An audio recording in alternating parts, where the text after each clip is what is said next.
Hello, ladies and gentlemen. It's Steven here with MTarget. And it's been a little while, but, it's the Christmas season, so deal with it. We got more important things to do. What'd you say? I said we're busy. Yeah, we are. Very busy, especially for me, because I got, work shit on top of Christmas shit. So, yeah, it's been a hectic time, but it's also been a reasonably hectic time of Dota 2, which is nice because I've actually been, we actually got a rare LAN at human hours by this time zone standards. Um, and it's nice to not have to, wake up at 4 a.m. for a Dota show. So we got spoiled a little bit by the Summit 8. And before that, I actually did I was staying awake at those inhuman hours for other reasons, but I did watch a fair bit of MDL Macau, which was a shit show, to be completely honest about the production of it. But it was a fun shit show. And there's some fun Dota to be had there. But the biggest news of today, which happened earlier today, and we'll touch on those other subjects later, was the roster changes to Evil Geniuses. And they're fairly surprising. They have seemingly, well, not seemingly, they seem to have been the one to have dumped a long-time off-lane player Universe. And they have shuffled the roster such that former Digital Chaos captain / Team Secret member / Meet Your Makers / LGD International / etc. You're getting captain. a little farther. A lot of people aren't going to know what you're talking about. Well, I went with Meet Your Makers first, and that's well, yeah, but MYM is like the meme though. LGD International is the one that nobody's going to know about. Yeah, that one's a little bit not much of a legacy to that team.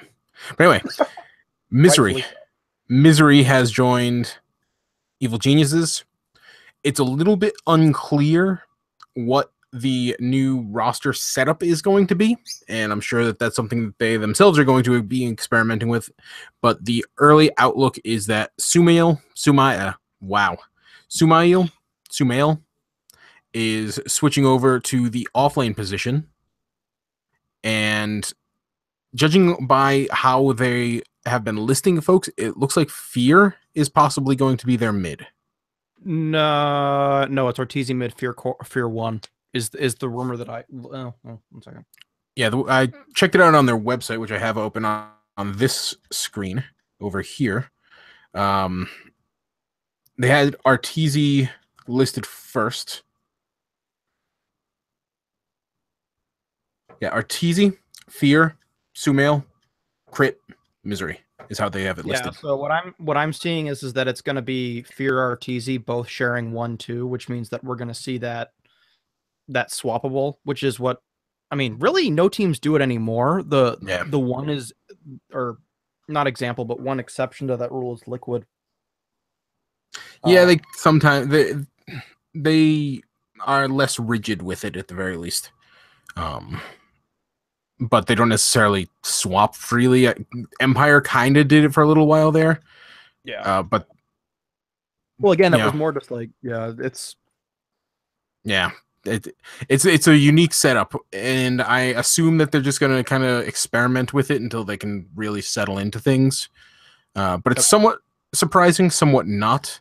If you look at the writing on the proverbial wall, the Evil Geniuses roster with the kind of flop at the International 7, they've been kind of dissatisfied with how they've been performing, and it seems like the third place finish that they had at the Dream League Major kind of held things off a little bit.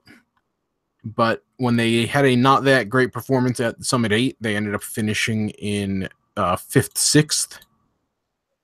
Or 6th, 7th, excuse me. Yep. That ultimately, final nail in the coffin. And well, and I don't want to get too far ahead of ourselves, but that nail in the coffin is huge because there was a huge fit over EG getting the invite over VP, and we've talked about it before. But we said last time, Evil Geniuses needs to do well here to sort of justify their invite, Yeah. and that is not doing well. Well, Especially, and VP winning it, we'll get to that in a second, but EG's been floundering. Yeah. I was about to say, I don't know. They haven't. They were actually pretty fine at the summit. Yep. Not as fine as you would expect EG to be, but I didn't walk away from the summit thinking, "Oh man, that's a team that is, struggling." They had a very difficult go of it. They didn't get any games against Sacred. They didn't get any games against the substitution filled LGD Gaming. They had the hardest, basically the hardest conceivable lineup of opponents at Summit, and they ended up even then not falling that short. One more series and they get points. Yeah, no, I get that, and I my sister's graduation was this weekend, so I had zero time to watch. Oh, Summit. I watched it. I'll cover for you. Yeah, so I mean, like I was able to sneak away and watch a little bit, but don't tell my family I did that. But it was primarily at like awkward hours anyway, so it was don't worry. But I'm sure they're like everyone else in the world not listening to this. But anyways, back to my point is like I said, I kind of missed some of it, or a lot of it, but that issue is still there, and something's got to give. I think that Universe leaving in Sumail going off lane. I would say that I don't think, like, the weak link of that team, I would say was not Universe. Hell no. And a lot of people are tweeting saying that they don't think that Universe was the weak link. They just thought that he was the most expendable, which I disagree with. I would also disagree. The weak link of the team was Fear in support. Yeah. Fear is an amazing carry. I don't know if he's still going to be as good of a carry post-retirement. We'll see eventually. But and I have no problem with, actually Nahas is tweeting about this right now about how this is a player decision, not an organization decision. But yeah, it is a player decision, which I find funny because Universe Sahil is the reason that Sumail is on that team. Yeah. Both getting signed and also speaking up for Sumail when it was pretty much either Sumail goes or PPD goes. So my understanding that's a little bit boiled down, or cutting away the nuances there. But again, same deal though. So that kind of sucks. That said, God, I don't know. I have a real hard time because Sumail's got bad games, and this is also the hardest freaking patch for an offlaner I've seen in probably 9 months. It's a year and a half, considering how long some of these were. I was about to say, from a personnel perspective, moving Sumail to the off lane, I think, is the way to go. Just with not even with this patch, but going back to whatever 7.0, whatever was for the international. I think that the days of sticking your best player mid and hoping he just snowballs out of control, that's not Dota right now. I think that if you're going to put your best player and hope that he goes out of control somewhere, it's probably going to be in the off lane. And if not, you're going to put him in a carry. But, not to bag on carries, but Sumail is too good to be playing carry. Okay, that's an interesting point to make. And I see where you're coming from with that in terms of like, how are you going to do it? Because, but I again, it's an interesting point, and we could debate meta for hours, but you know what, it is what it is. They got rid of Universe. Let me pull up the EG roster really quickly, just to have it in front of me.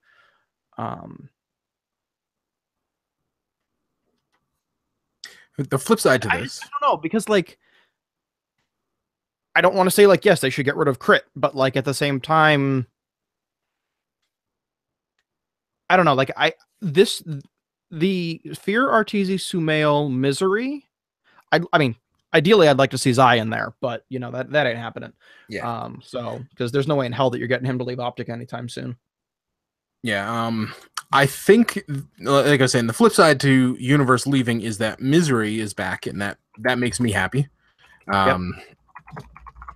He was again. He's a guy He's who been shuffled, but he's good. He's old school, and yeah, he's he's and paid he's a his damn dues, good captain. and he's a good captain. Good shot caller. Excuse me. Fear may still technically be captain, but that's the other problem is that Fear shot calling in that position 4-5 is also just that's rough. But to note here, something that was brought up by the qualifiers Oracle Twitter people is that Evil Geniuses will be taking a 25% hit on any points that they score at Captain's Draft, Galaxy Battles, and ESL1 Genting. Yeah. All of those are we assume are going to be taking place before the next trade area, which means good luck. You know, like right there, they're taking that with, you know, they're taking that hit if they make any points. And on top of that, Universe, whoever picks them up, gets a free 255. Yeah. And it's also worth noting that Evil Geniuses is qualified for all three of those tournaments at this point. They received direct invite to ESL1 Genting, direct invite to Galaxy Battles, and a direct invite to Captain's Draft.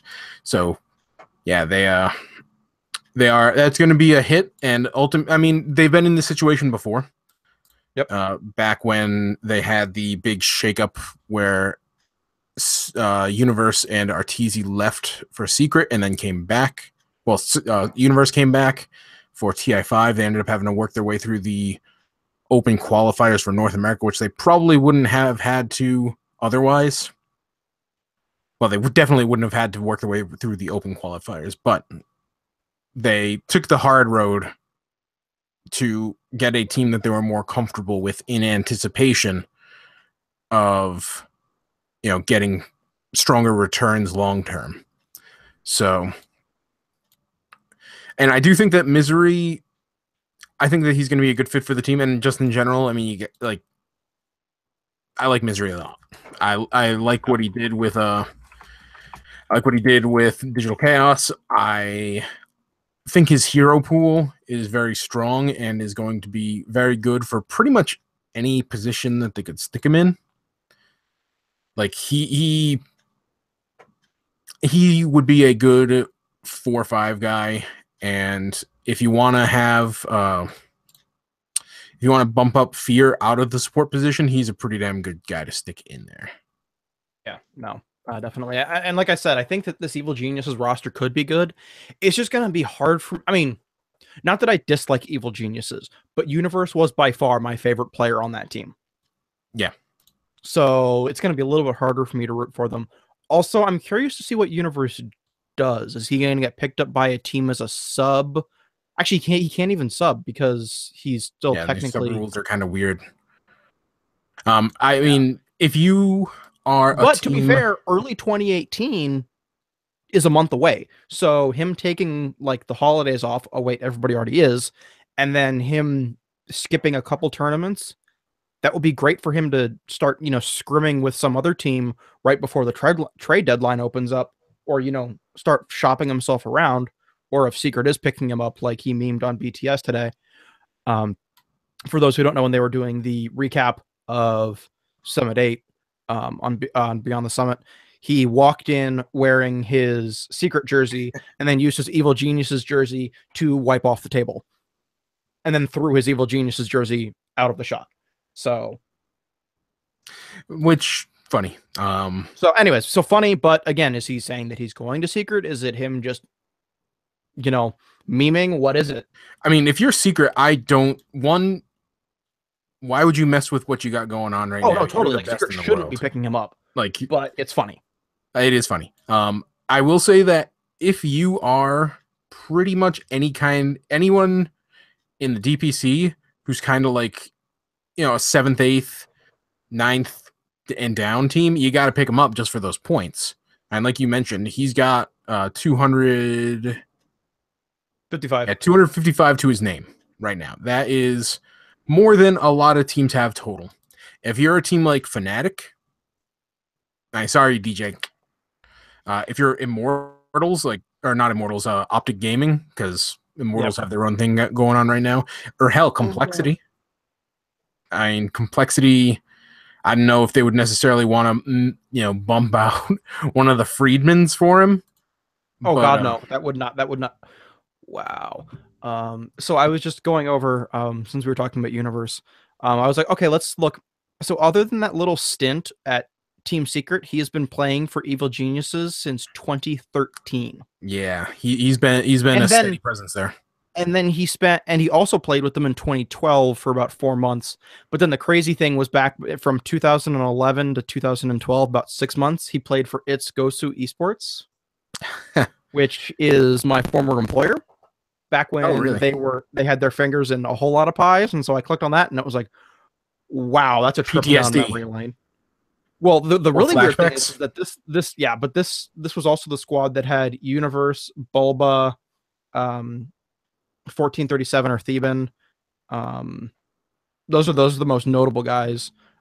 So at different times. But it is kind of funny to see NA Dota guys, like, their paths crossing over the years. But again, like I said, for the most part, Universe has only been on one tier 1 team, with a stint in Secret. Like, he played on Team Dignitas in 2013 for 9 months, but Team like Dig in 2013, that's NA Dota in 2013. So yeah, he's been a very very steady presence in EG.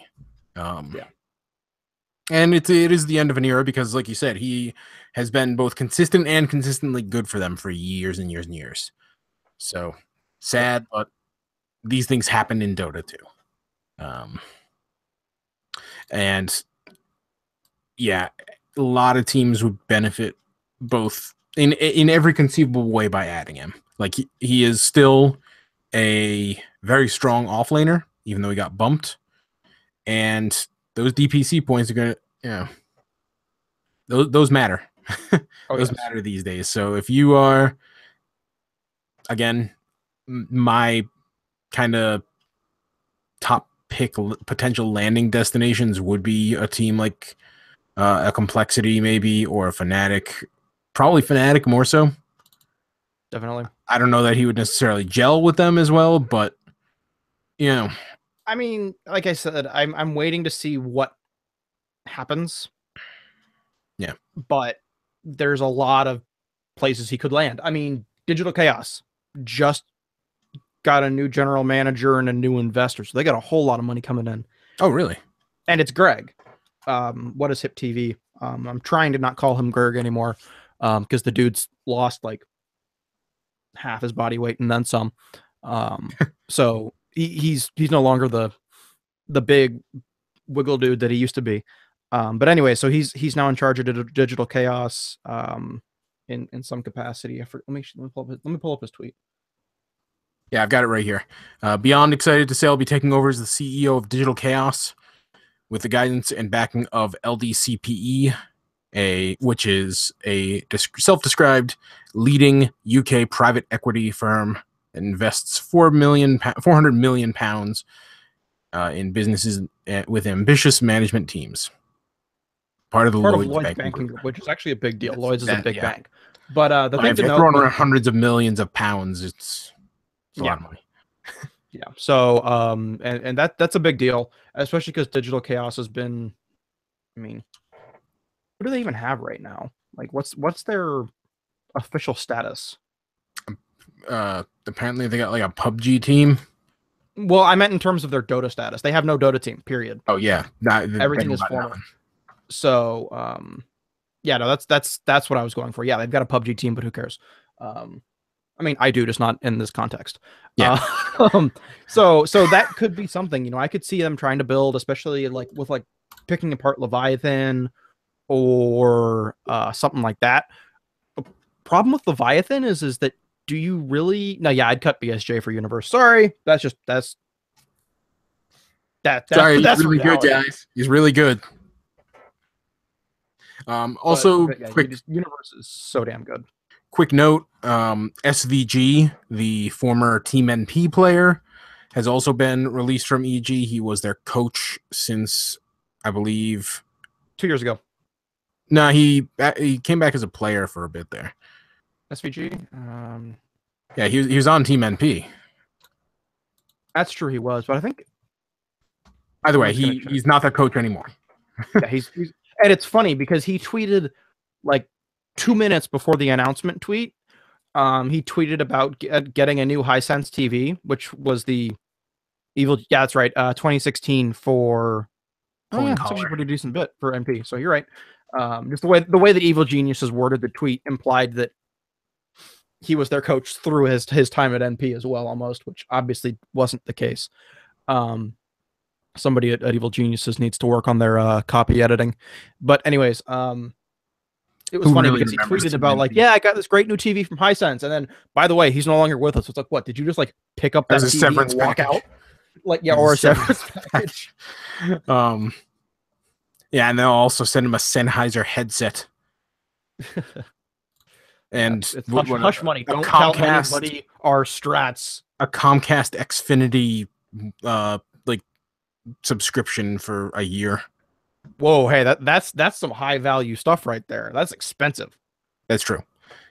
And so anyway, he's also technically a free agent, though unclear whether or not he actually wants to play or whether he would prefer to just, continue coaching. Either way, we'll see. He was reasonably successful as a support player for Team NP, so he ain't bad. Team NP did do fairly well, all things considered. So he probably will end up being employed somewhere before long. Definitely, especially as a coach. Yeah, for sure. And may as well just go into the Summit 8 now that we kicked around that bush a little bit. So that was the big tournament of December, and it went, it was pretty darn fun. Your ultimate winners in the tournament MDL Macau be? I guess yeah. Summit's a little bit bigger. So sorry, continue. At least by our Western sensibilities. Yeah. Your ultimate winners were Virtus Pro, taking home 150 DPC points. Second place was a surprise appearance by Fnatic, who ended up taking home 90 points. Both of them were slapped with substitution penalties, so they ended up taking less than that. But your fourth and third place teams were OG and Team Kingwin. 3 of those teams ended up having points as a result of their group stages victories, which were VP, Kingwin, and Fnatic. OG ended up working their way through the playoffs through the wild card into the playoffs, where they fell to Fnatic. I don't think Virtus Pro winning is a surprise at all, even though they had a substitution. The thing with Virtus Pro winning is, on the one hand, it's a hat trick. They've won 3 summits. All 3. Yeah, the last 3 summits. It's Virtus Pro. They do really well at this thing for some reason. Yeah, that's their show. It really is, and they looked good. I was able to catch some of it. I think this patch is very good for them. Yeah. Just in general, it's a faster paced patch, or like generally speaking, there are nuances in there, but generally speaking, they're faster games, and Virtus Pro is a fast paced team. So, although I did notice that they were slowing down and being smarter. Summit 7, we saw them just it was just hammering at your door the entire time. Yeah. Well, this time it was, hit, back up, regroup, work around, hit, back up. It wasn't just. Yeah, they were willing to play. They were willing to play the boa constrictor game, basically. Yeah. They were willing to take the long road, especially in the finals against Fnatic. Like, they had them beat, but Fnatic, they were playing a pretty scrappy tournament, and they ended up kind of just sucking the life out of them in a couple games rather than going for the immediate throne, especially since they ended up losing in a pretty surprising comeback in game 2. But ultimately a very, very strong performance this was, like you said, this is their patch. And unless things get shaken up pretty hard by 7.07D, which it probably won't be. No, it was too small of a patch. I mean, Yeah, there are it's going not to a be big some patch. small hero changes, but quite frankly, some of the things that we saw nerfed were nerfs to heroes that were either just, yeah, way too damn strong, or it nerfed potential things like Winter Wyvern getting some damage Yeah, nerfs. I was about to complain about that. Is a huge nerf to those guys who were testing. They hadn't made it, but they were testing Winter Wyvern offlane. Yeah. And they were like, hey, this could work. And now her damage Not is a lot anymore. lower, and they're trying to maybe still see if it works, but it's going to be a lot harder. Yeah. So not a big patch, and because of that, you can expect to see Virtus Pro, unless things get really weird for them. You can expect to see them near the top of a lot more tournaments in the coming months. The big surprise was Fnatic. Like, they added Abed, who left Digital Chaos. Was it Digital Chaos? What team did he actually? Yeah, it was Digital Chaos. He left Digital Chaos, joined Fnatic, and yeah, that's looking like it's paying off for them already. They end up really making it a surprise run through second place, and they didn't have an especially easy road either. They ended up getting into the top of Group C by taking a 2-1 over Optic Gaming. And then from there, they 3-0'd LGD. It was a bad performance by LGD Gaming, but ultimately they also had kind of an awkward draw in that they lost Victoria for some reason and had to sub in QQQ. And they just haven't really been performing well with QQQ for whatever reason. I think that was their second tournament with him. And ultimately, you can kind of, play the what-if game with their group stages, but when they made it to the playoffs, they did take a 2-1 series win over OG to get into the grand finals, and that's nothing to slouch on. Nope. So it's going to be very interesting to see how they go, because right now, by the last couple of tournaments, Southeast Asia looking pretty strong. Southeast Asia looking really strong. Southeast Asia looking strong. Europe looking strong. Or where is Kinguin technically? That's from? about it. Yeah, Europe. They're Polish. And I saw a Reddit post that was a translation of, I think it was a Weibo post, or I don't remember, some Chinese social media, from a retired pro who was saying that China's getting too many invites.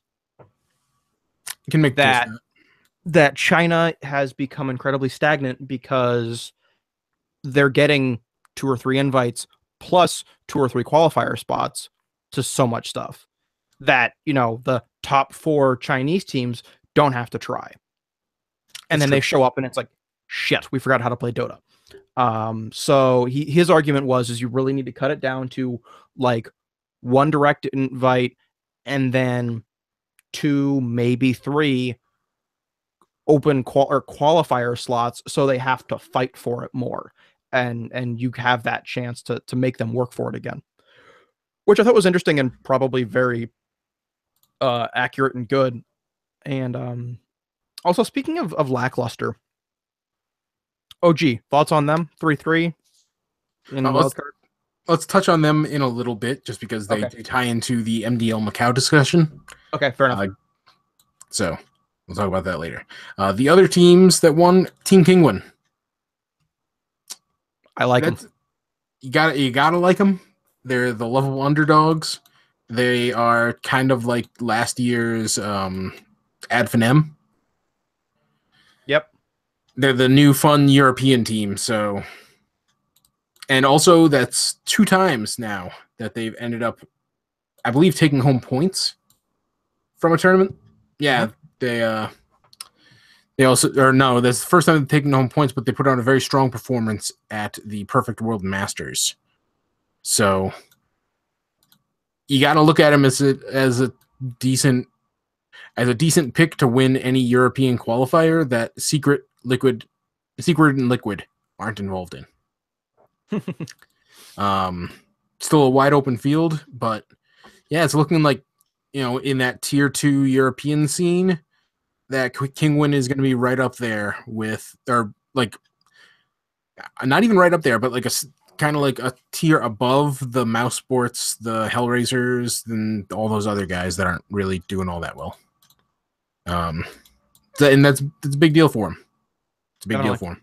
Definitely. And OG, as we said, is the other team to take home points. They ended up falling short in the playoffs after taking a relatively tough road.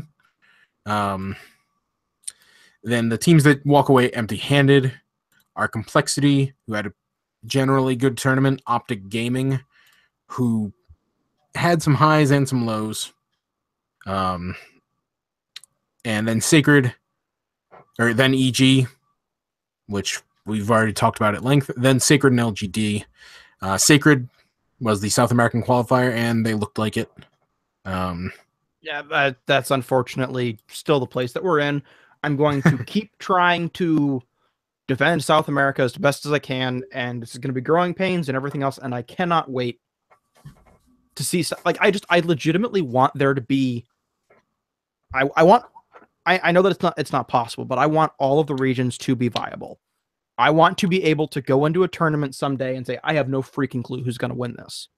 Yeah, that'd be nice. I mean, that's a while out, and there's always going to be something, but you know, it would be nice, or at the very least to say anybody could take top 4. They're not making it easy on you. That's for sure. They're not. Also, Liquid's not making it easy, and same thing with Virtus Pro. They're just like, we're just going to step on everyone while we go forward. I mean, early on, like in September, October, you could play and we did. We discussed how, you know, at least the South American teams, the Infamouses, the SG Esports, the Digital Chaos South Americas, at least they're getting wins here and there. And Sacred walk away 0-6. So can't really play that game anymore. And I believe that was also the case at MDL Macau with... Actually, nope. Infamous was the South American representative there, and they took 7th place. So that's better narrowly than a couple of the other teams. So we'll get into MDL Macau. That also had a very surprising outcome, which involved Navi and Virtus Pro taking 3rd and 4th place, both getting 30 points a whack, except for Virtus Pro, who had to take another substitution penalty. TNC Gaming making a surprise 2nd place run. That's their first points of the season. One of the few times that they've actually even been able to get, or it was their first tournament of the season that they actually made it into. They've been having a lot of issues getting through Mineski, and they haven't been getting the sympathy invites that... Well, they also they played China Top 2017 and took 1st, but that's China Top 2017. Like, who cares? Yeah. It's something, but... They also did win the Manila Invitational. Well, actually, I shouldn't say it's something, because they did get $150,000 from that. Yeah. So, but yeah, no, it's one of those things where, you know, they've had a lot of a lot of qualifier wins or whatever, and then they get in and they get stuffed, or they take 2nd, you know, etc.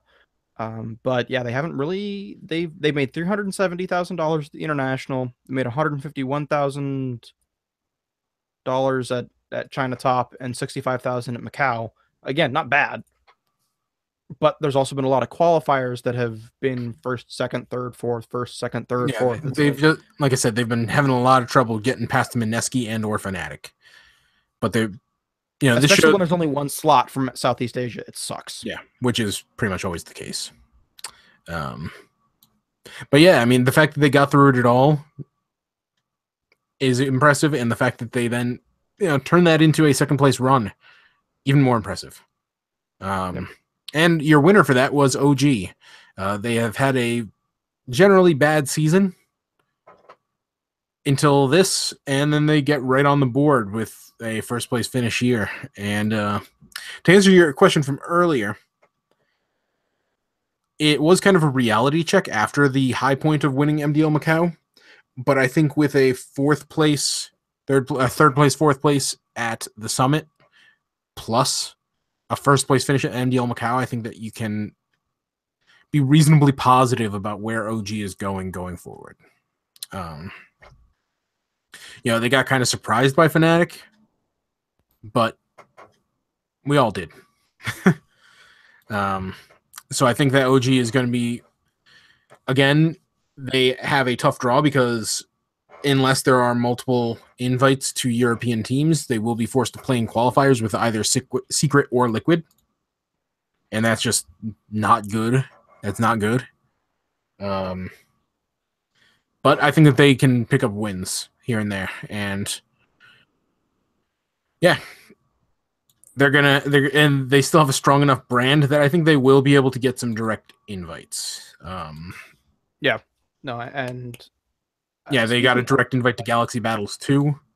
And yeah, I was gonna say, didn't they get Galaxy Battles 2 invite? So mid-January they've got an event.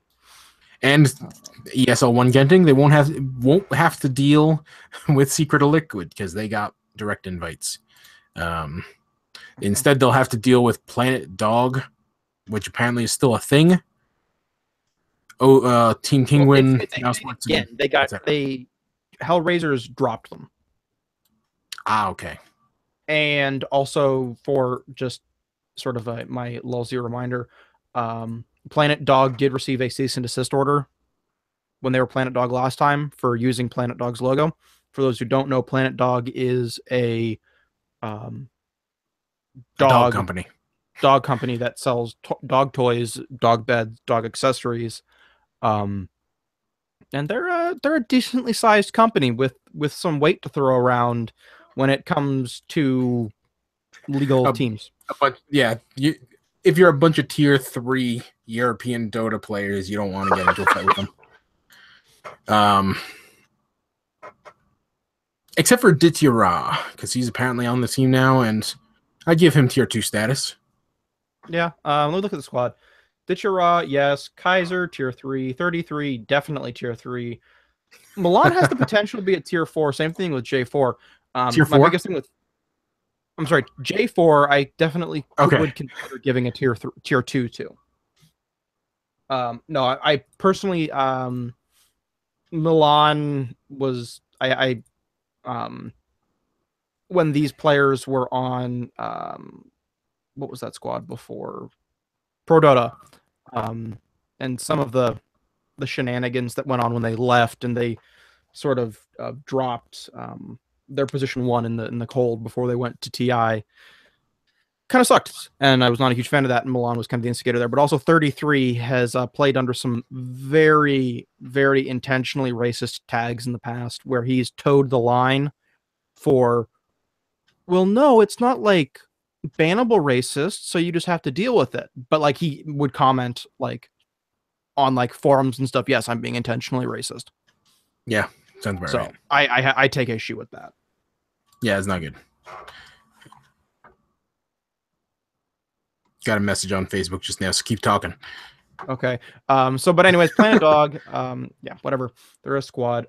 Talking about, let's see, I guess Captain's Draft is up next. This is the one and only so far scheduled tournament in North America that will have a next tournament. I'm sorry, we weren't quite done with them with Macau, were we? I just wanted to plug through a couple notes. eHome looked fine. Good job by them.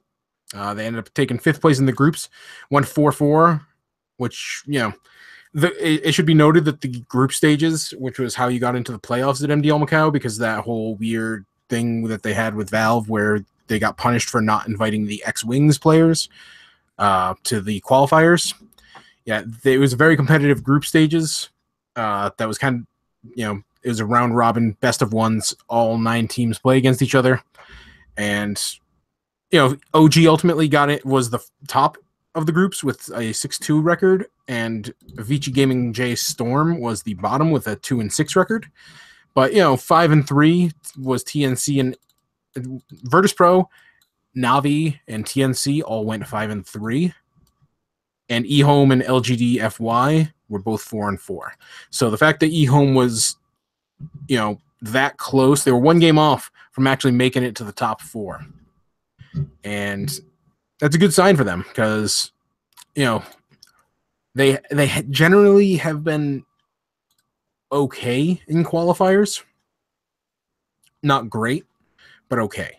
And the fact that they finally got into a tournament, even though it was, Valve mandated that they competed in this tournament, they looked good in it, and that's an important test for them. That's and that's like we talked about at Summit. What teams are going to look good here when they receive direct invites that were contentious. So that's very, very good for you. Yeah. Now let's move on to the next tournament. So Captain's Draft up next. The Captain's Draft, yes. So far, the big draw here is that one, it's the only LAN event in the United States or North America that has a open audience. You can buy your way in for reasonable.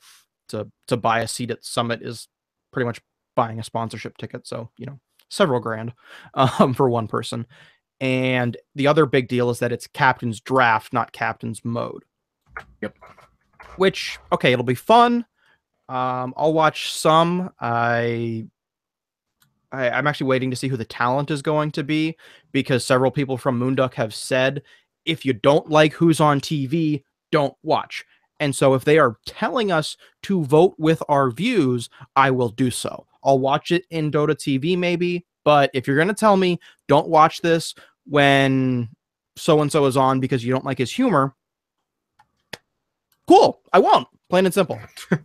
So it's like, really, like, if you're going to be that brusque about it and not be like, yeah, well, it's not for everybody. And, no, if you're just going to be like that piece. But that said, it's going to be best of one group stage followed by a single elimination. Still not great, but I guess when you're trying to pack these 8 teams in, I'm starting to get a little, like, the more that I'm watching single elimination tournaments, the more I'm realizing just how much double elimination is important for these big events. Now, it's only a minor, $300,000, low on the point scale. But it's really, I guess, making me appreciate TI's double elimination that much more.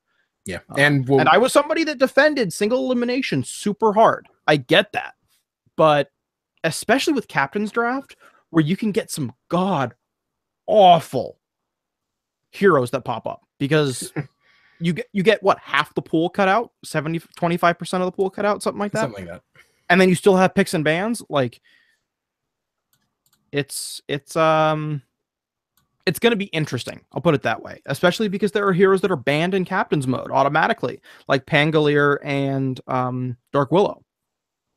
Yep. So we could see some Pango on LAN. I'm fine with that. I mean, I am too, but, like, I'm just saying, you're going to have teams complaining because if a team gets knocked out or loses a best of one because of Pangolier, like, then ban him if you're that concerned about it. I know, but I'm just saying, like you're going to hear players complain. Yeah, but then you don't have to participate. I am okay. Yeah. When it comes to this kind of stuff, unless Valve is giving a proper incentive to tournament organizers to fall in line, I don't expect them to fall in line on any single thing. Whether that's in terms of direct invites, whether that's in terms of how they allocate qualifier spots, whether that's in terms of the game mode, I'm not going to complain about any of it. This, having Captain's Draft is their way to have a gimmick for it, in the same way that the Summit taking place in a house where all the players live together and all that shit is their gimmick. Yep. Like, if they're going for a pure sport kind of situation, then you shouldn't be outsourcing your events. And I think that this being a minor, I'm 100% okay with. Yeah, it's the fact that it's a minor, 100%. If they could have raised the money, they could have made this a major, then I'd be raising some more questions here. But you know what? I am totally fine with there being some minor points on the line for some silly things. Yeah. I don't think I would go so far as to say give me a Midas mode minor, because that yeah, that was kind of silly. But Captain's Draft, or I don't know what other kind of rules you could make up that aren't just, or even if there were just a couple Captain's Draft tournaments throughout, especially just as minors, definitely. You know, it's a minor. It's got a little bit of points. It's good for tie breaking. Go for it. Yeah, I mean, my only gripe is that they're having group stages and single elimination playoffs. You don't need the group stages, guys. Just seed the tournament like it's an actual sporting event. Well, that's the other thing is that if you seed it correctly, I mean, what's the schedule? It's what, 4 days? You could do this in double. Like if you just get rid of the number of games that are played in single elim, you could make this a double elimination tournament. It's only 8 teams. That's true. So seed it correctly and do double elim, or at the very least do best of 2 for the group stage. Like don't do best of 1. That's the other thing for me is if you're gonna do group stage, do it right. If you're gonna do group stages and you're gonna okay, if it's single limit, I don't think that okay. Let me rephrase. If you're gonna do group stages at all and you're not eliminating any teams, then it's pointless. That's the bottom line, in my opinion. If you're gonna do group stages, you gotta eliminate somebody, or if you're doing it with a double elim bracket, you gotta send teams to the lower bracket. The way that the international does it, they did it right. The way that they did it at the Boston Major, that wasn't right. If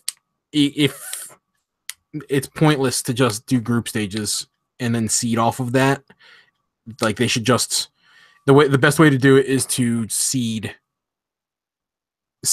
with no group stages, or have the group stages actually have some kind of meaning. And I agree with that. And yeah, ultimately the fact that this is a minor, I don't give a shit. Just do whatever you want, Dota Cinema and Moonduck. They're the same thing, by the way. That's something that I know. I don't want to say rubs me the wrong way, but they're the same thing. Moonduck is an offshoot of Dota Cinema, but barely. So yeah, I said that just as a distinction. It's just one of those things that in esports has started bugging me more and more, is when I realized that 2 things market themselves as separate entities, but actually have, and not just oh yeah, they hire the same casters and stuff, but they have the same people working behind it. It bugs me. Hashtag branding though. Hashtag branding, whatever. But it's something that it.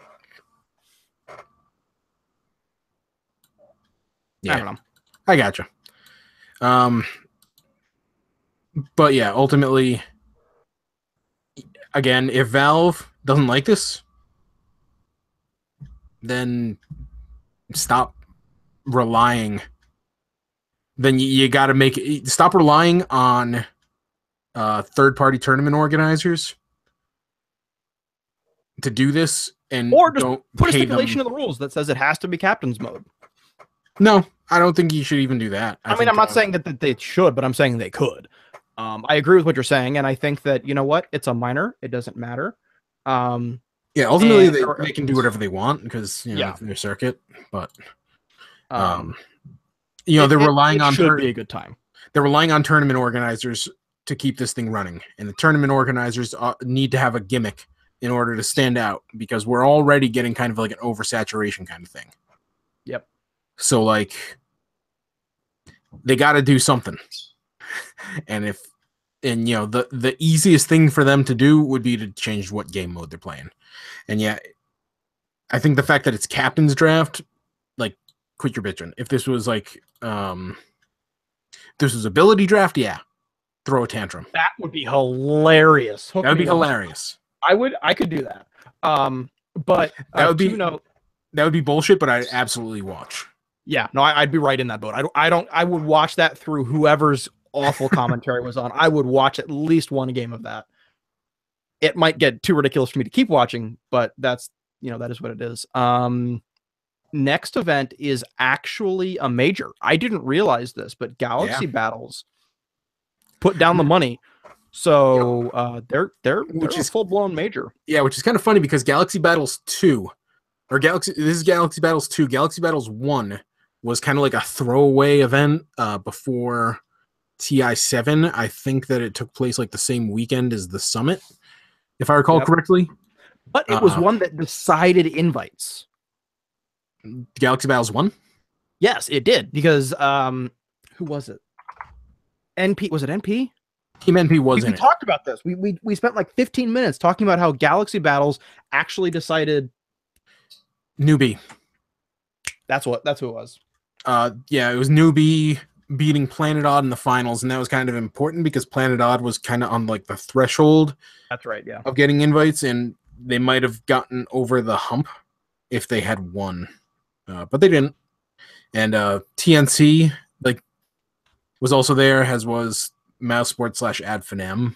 So anyway, yeah. So anyway, so that was one of those things where it was this dinky little tournament that actually kind of ended up being a big deal. Also, I find now they have a big tournament that's going to be a big deal. Yeah, and it's I like that they're going for this. Like they're going to name all of their tournaments like movies. Like okay, I'm down. Yeah, but this is a big ass tournament. We got full 16 teams here. None of this 8-team crap that we've been dealing with. And we don't know if it's going to be double elim or not yet, and it's 3 weeks away. Yeah, it's mostly decided who's going to play there. The 8 direct invites are Newbie, Infamous, OG, TNC, LFY, EG, Liquid, Virtus Pro.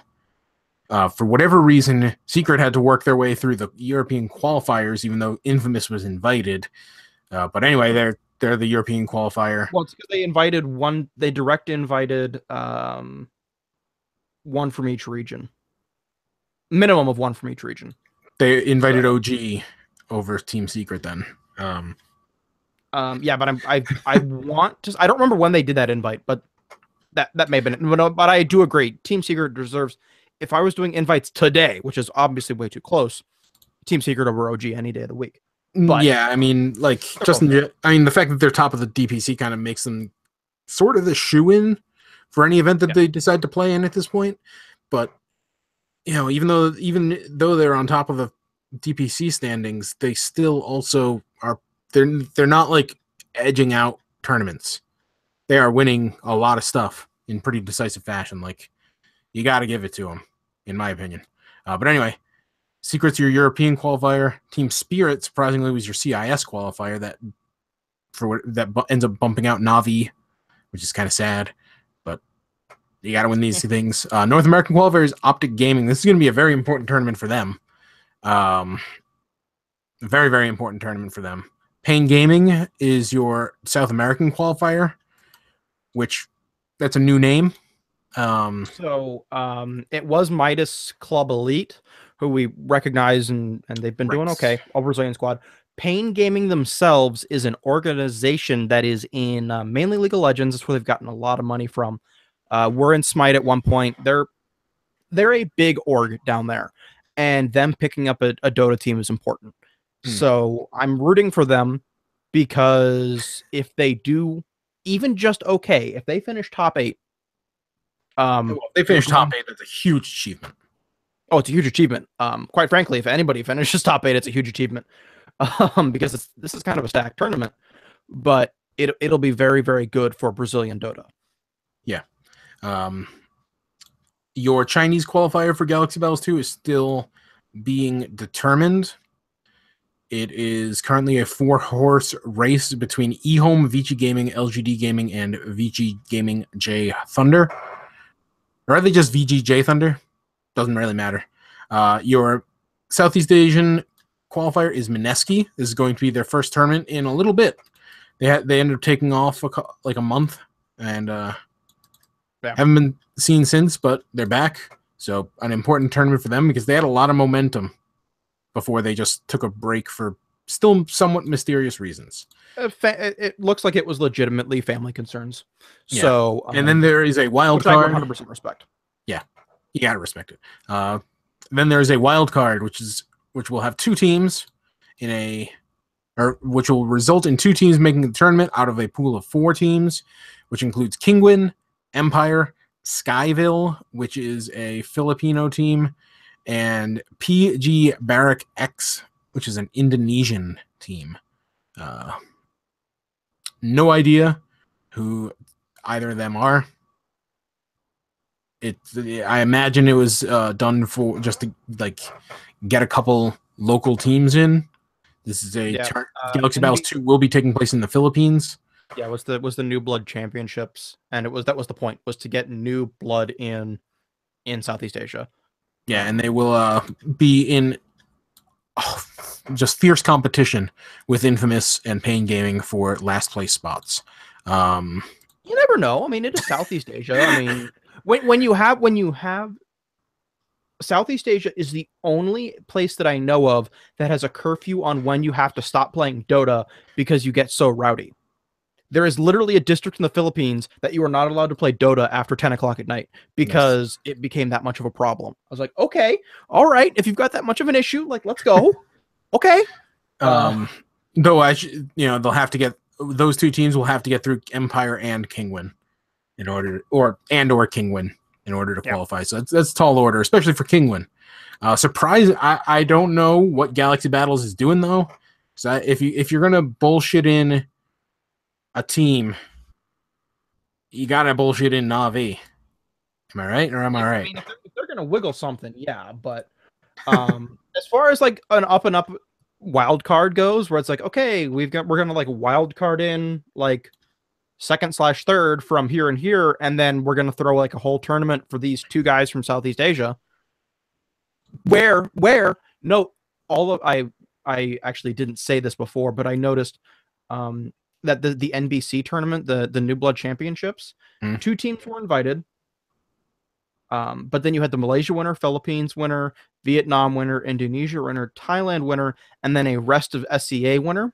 So you had to be all from one country. Taking that WESG approach.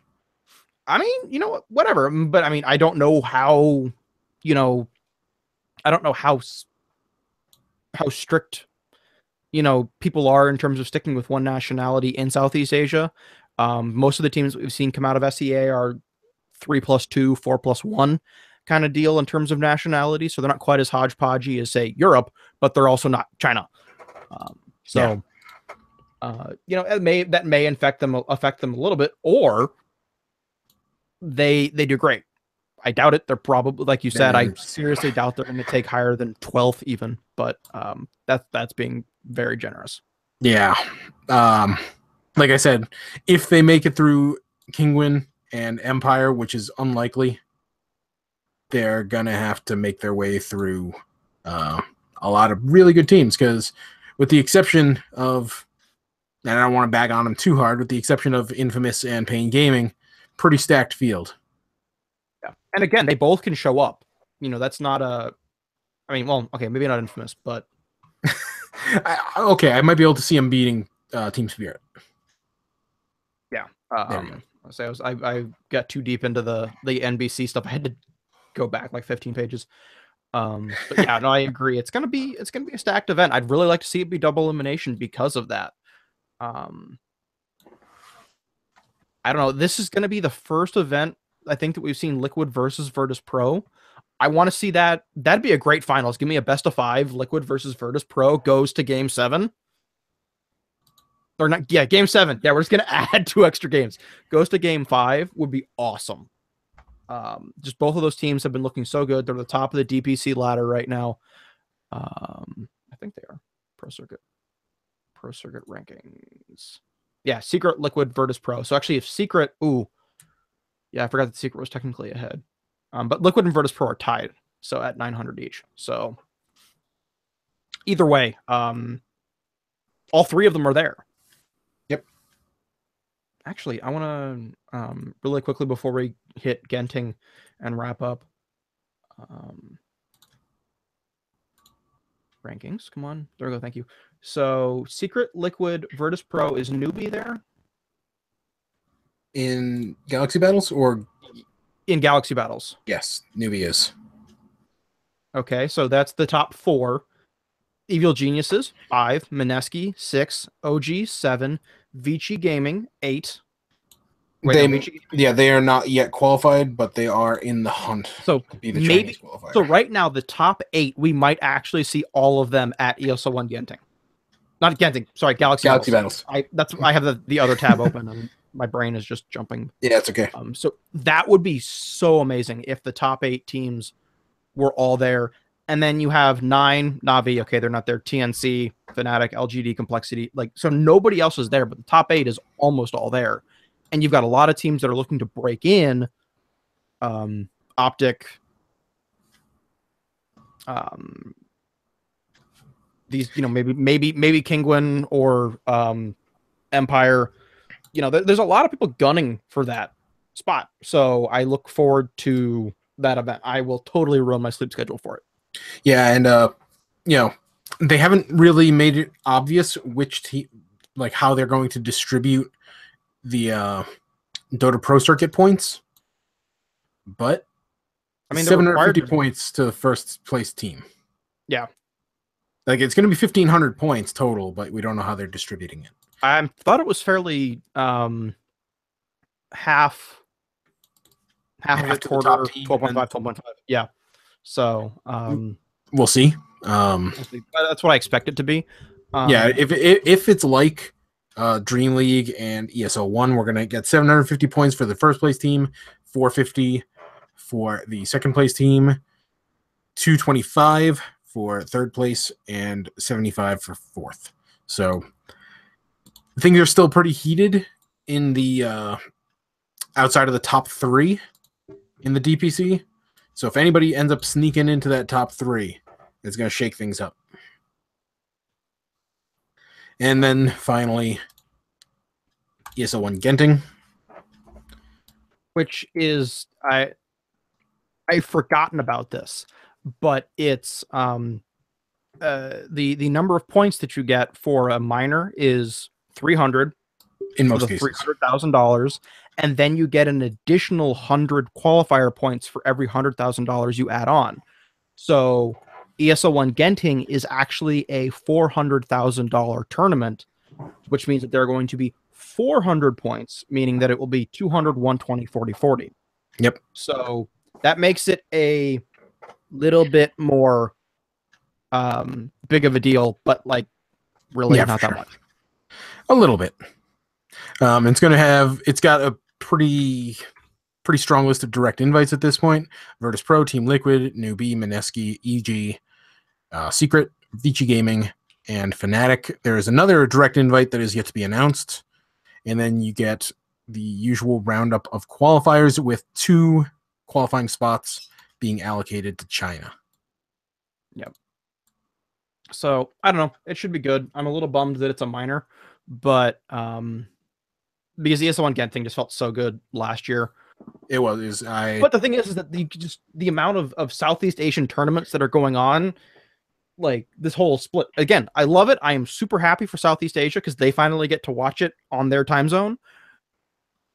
But now we get to be on the other side of the time zone war. And that's also a really important event for North America teams in particular, just because, I mean, EG, we're going to have to see how they pan out, but if EG doesn't pan out that well, it is an absolute pileup at the top of North America, huh? Yep. Because if EG is still looking kind of flimsy, Complexity has been looking good enough of late that I could see them stepping over them maybe.